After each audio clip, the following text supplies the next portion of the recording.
5-minute rounds in their welterweight division. And the number that jumps out to me here is the height of Scott Smith. He's got 1.5 inches on Saffiedin. That's going to come out really well for him if he can get in the clinch position. All right, fans, here we go. Welterweight in the cage, scheduled 3 5-minute rounds. Introducing our referee in charge, Scott Fisher.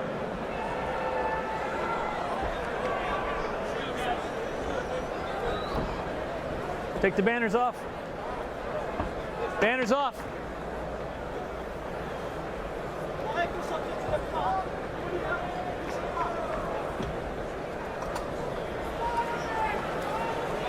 Fighter ready?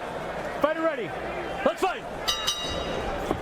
Our first fight of the evening from the Sears Center, Hoffman Estates, 30 miles outside of downtown Chicago. Scott Smith in blue, Tarec Saffiedin in black.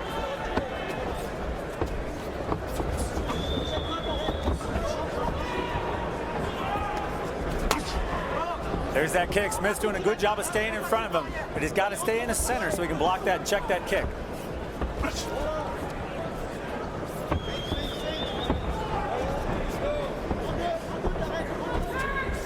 Smith looking like he really wants to load up on that right hand.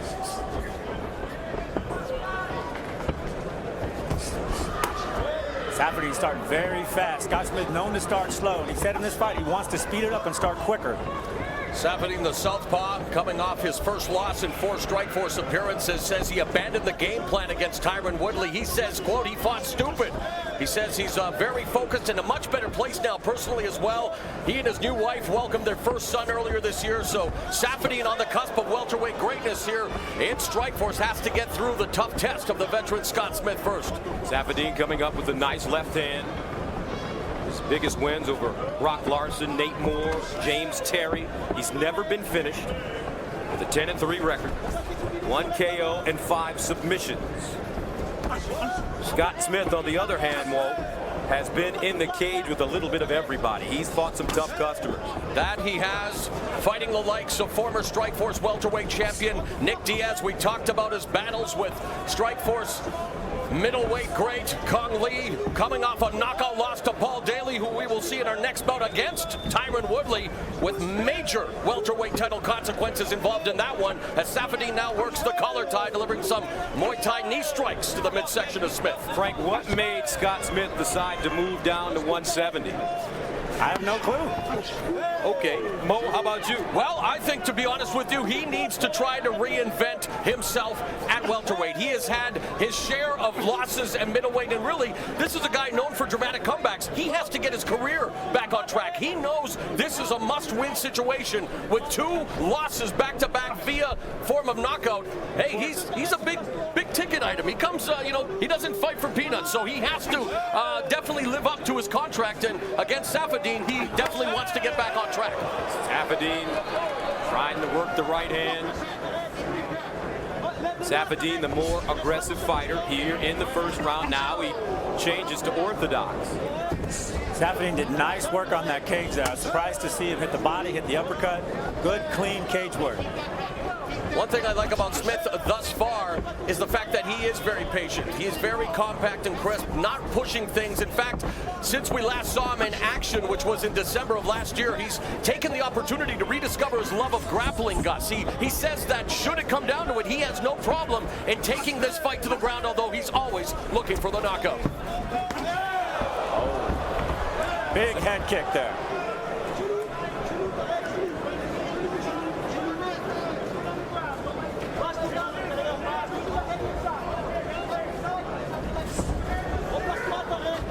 A minute and 30 remaining in the first round, scheduled for 3 5-minute rounds at 170 pounds. That's the welterweight division. Scott Smith in blue, Tarec Saffiedin in black. Break, break, break, break. Step out. Let's go. Here we go. Let's fight.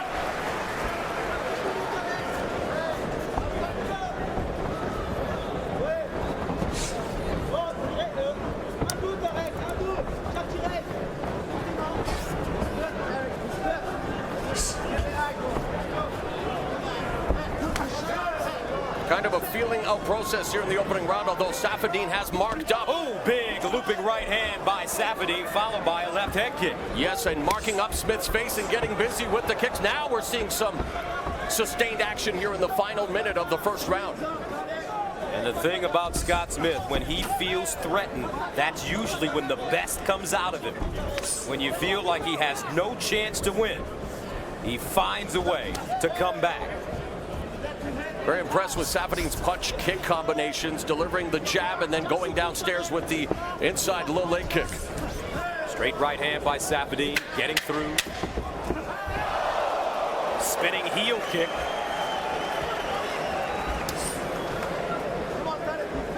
Big round for Tarec Saffiedin. Some good shots landed here. Straight, clean punches. Scott Smith caught at the end of those nice combinations. And he's not moving his head like he promised he was going to in this fight. And Scott Smith picking up that leg, looking for a takedown. And he hit him right in the eye there. Round two.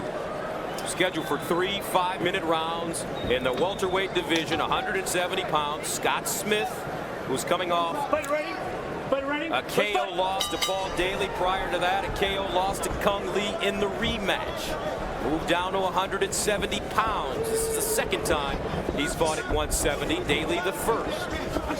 The sponge, Tarec Saffiedin, much busier in that opening round. According to CompuStrike, was 37 of 75 in total strikes. Smith just 8 of 23 and failed on his lone takedown attempt, and again begins to eat many kicks on that lead leg. And when you destroy the lead leg, Frank, of course, you're taking away his base of power. Takes away his punching power, and that's what he's relying on.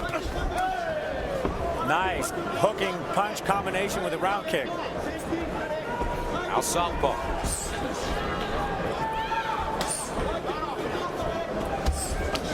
Head kick landing by Saffiedin. He backs up Scott Smith. Saffiedin with a nice short elbow there. Saffiedin predicted that this fight would not go the distance, and he felt that the longer it would go, well, it would definitely favor him against Smith, who has only fought 2 minutes and change at welterweight and coming down from middleweight. I mean, it's a tough weight cut, although Smith said this weight cut was easier than the first time around. And with Nick Diaz moving over to the UFC, the Strikeforce welterweight title is vacant, and there are some hungry fighters vying for it. And put Saffiedin right at the top of that list, of course. Right hand, buckle Smith, flying knee. Smith tries to catch it.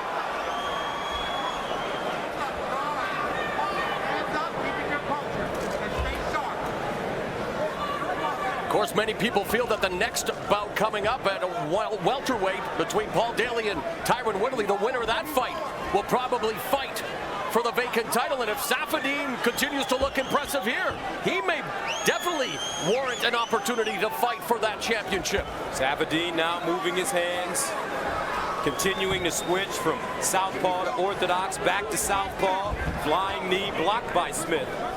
Scott Smith now with some blood on the bridge of his nose. Short elbows by Saffiedin, landing 5 of them. And I will say once again, this is when Scott Smith becomes dangerous. He's clearly being dominated for the first 2 rounds of this fight. It goes against all conventional wisdom, but you're absolutely right, Gus. Just when you begin to count out hands of steel, Scott Smith, he pulls out the proverbial rabbit out of his hat and has, again, recorded some of the most dramatic victories in MMA history. He's lost all his mobility now and he's back on the cage. Another right hand by Saffiedin as Smith tries to hold on. Blood pouring out of his face now. Smith scrambling to his feet. Expending a lot of energy here. Yeah, Scott Smith is working hard on that single leg. He's got it trapped inside. Saffiedin doing a good job pushing his head down and sitting on his body. Really has worked on his takedown defense with Dan Henderson. We saw that against Nate Moore when he picked up his first knockout win, and is using all of the tools in his arsenal, mixing it up here in what has been a dominant performance thus far by Tarec Saffiedin.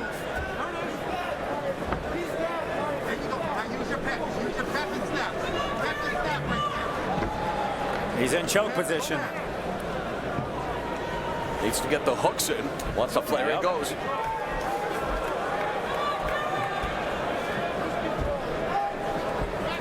Scott Smith is swimming his legs out to keep those hooks out. That's going to keep that choke from getting too tight. Nice escape by Smith and an elbow strike of his own.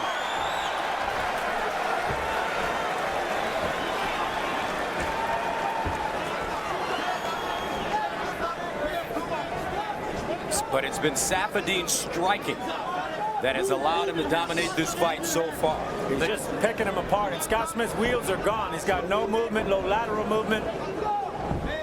Yeah, Saffiedin has showcased surgical precision. Whenever his target, switching stances, nice uppercut. Straight left hand getting in. Head kick getting in. That right head kick continues to find its target. And those short elbows have also been effective as well. It's diversity. Again, a kickboxer from Belgium. Came to Team Quest in California to work on his wrestling. And it's been a one-sided fight through 2 rounds here in Chicago.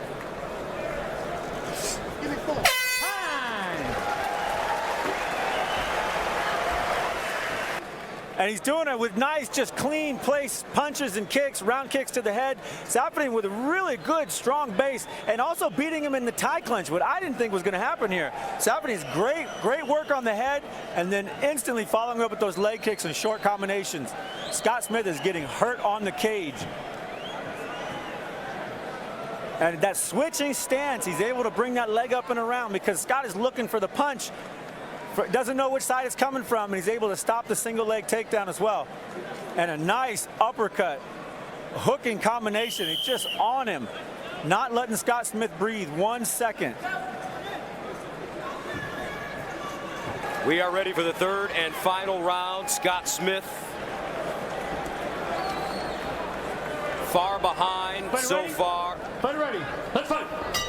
Facing Tarec Saffiedin, who has looked incredibly sharp in the first 2 rounds, especially with his stand-up. Yeah, I love how he finishes his combinations with those kicks. And now double pumping the jab. You know, my brother's a Vancouver police officer. He's an instructor at the gun range. And unfortunately for Scott Smith, he's taking more shots than the target at the firing range. Saffiedin in the second round, 62 of 102 in total strikes. Smith just 8 of 20. Scott Smith looks like he just can't pull the trigger frame. He can't, and his wheels are just getting chopped down with those kicks. And the uppercut's getting through nicely each time. He's changing levels, he's lifting it right up. Pulling a page out of Fedor's playbook there with the lead right uppercut and left hook. And I bet he was sparring with Dan Henderson doing just that, simulating Mr. Emelianenko. Left hook, right hand, left hook, right hand. Heavy shots being delivered by Tarec Saffiedin, 24 years old, from Brussels, but fighting out of Temecula, California, a Dan Henderson disciple. And he continues to show improvement, and an athlete at this age looking to move up the ranks, that's what you want to see, Frank. And he has been just so crisp. And granted, the mobility of Scott Smith has not been there, unfortunately, but Saffiedin is taking advantage of every opportunity he's been given, and the speed and the surgical precision has been something to behold in this fight. I think it's time for Scott to start them reaching, swinging punches again. Start going for it.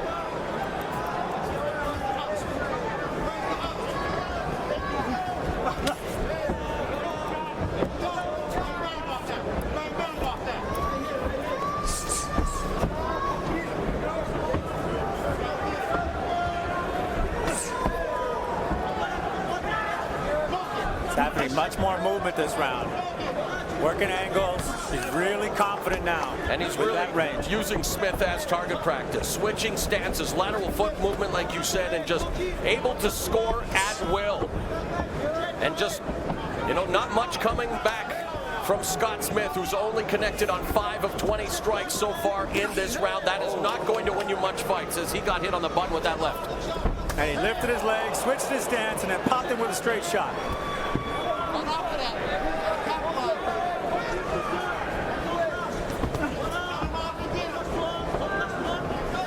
One thing you also like about Saffiedin, he continues to work.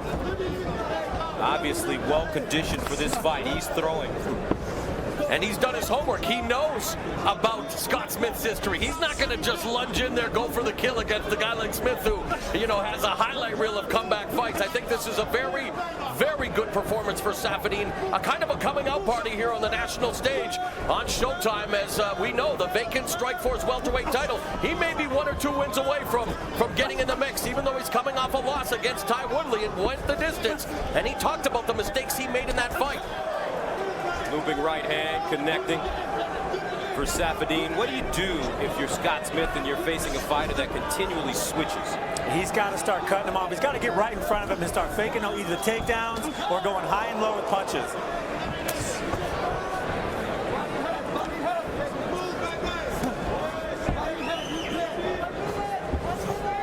Blood just pouring from the face of Scott Smith.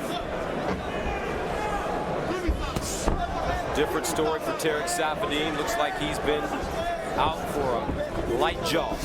Well, in fact, it has been a sparring session. Again, he is using Scott Smith as target practice and hurting him with each and every one of his weapons. A Superman punch that didn't land there by Smith, and believe me, he's going to have to utilize those hands of steel if he wants to pull out another dramatic win. 35 seconds remaining in the third round. Tarec Saffiedin, a contender for the Strikeforce welterweight title. 24 years old in black. Scott Smith, 32 years old. He's been in wars. Smith trying to figure out this young and very talented fighter in Saffiedin, but he's had no answers. 9 seconds. Head kick landing for Saffiedin. He blocks Smith's head kick. And that's it. Save for his knockout win over Nate Moore at Strikeforce Challengers 8. I think that was the most complete performance of Tarec the Sponge Saffiedin's career. Very impressive, both on the stand-up and the wrestling, or the counter wrestling as it was, the clinch fighting. This kid's got a complete game. That was very impressive. Ladies and gentlemen, after 3 rounds of action, we have a unanimous decision. Here are the score totals. Judge at ringside, Salvatore D'Amato scores at 30-26. Patrick Morley and Edgar Hunter both see it 30-27. All 3 in favor of the winner, Tarec Sponge Saffiedin.